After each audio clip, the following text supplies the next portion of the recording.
Welcome back to my channel. In this series, Meat Birds 101, I teach you how to raise your own chicken. In this video, we're going to talk about setup and teach you how to build a chicken tractor. So all this lumber is leftover lumber. It's going to be thrown away at a construction site.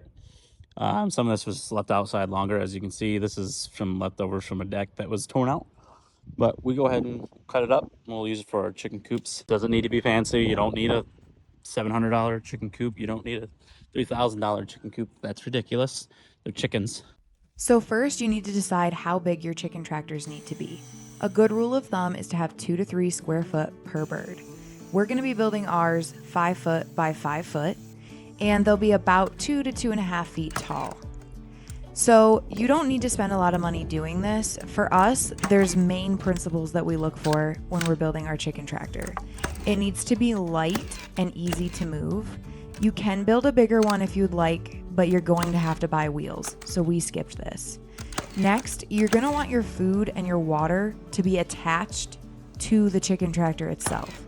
This saves you the step of taking your feeder and your waterers out every single time you move the tractor. Also, you're going to want to make sure that there's shelter from the elements. So you'll see that we are going to actually frame in the back half of these with hard plastic sheeting. This makes it so that the birds can get out of the rain, the wind, and have some shelter from predators when they sleep. And lastly, you're going to want easy access to the chicken coop.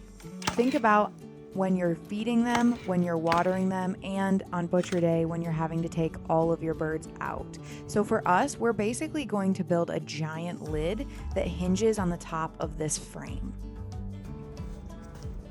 So we need somewhere to put the feed, and instead of trying to go out and buy or find some plastic or something like that, this is the gutter that came off the side of the house during the tornado, so I'm going to snip it. It's basically a trough. We'll cut it to size and then use some roofing nails and tack it in place, and for these guys, that's all they need. So once you have your simple frame built and you've wrapped it in chicken wire, you're going to want to transfer your birds into the chicken tractors from whatever brooder system you had them in. This has to happen sooner rather than later with meat birds because they grow super fast. Here you can see how perfectly those gutters worked out. They're lightweight, they're attached to the chicken tractors so we don't have to move them separately, and they hold the perfect amount of food. You can also see the lid that we ended up using. We bought patio sheeting. Now, you could do this with tarps or something that you have around the house, but we plan on using these chicken tractors for years to come, so it was well worth the investment. Altogether, these chicken tractors still cost us less than $50 each to build. As you can see, they're very lightweight and super easy to move. Let's talk about the benefits of moving your chickens every day. All right, so we moved the chicken tractors for the first time today, and they literally ate all that grass down. You can see the lines in between. So this is a great way to get some nice fertile dirt for next year, and they get some nice bugs and some greens. Now let's see in action exactly what some daily maintenance looks like and why it's so important to make your chicken tractors functional. You don't want to be spending an unnecessary amount of time taking care of these birds every day because that is not sustainable. You will be doing this for 8 to 9 weeks. And if you're like my husband and I, you probably have a full-time job on top of your homestead. So let's make this simple.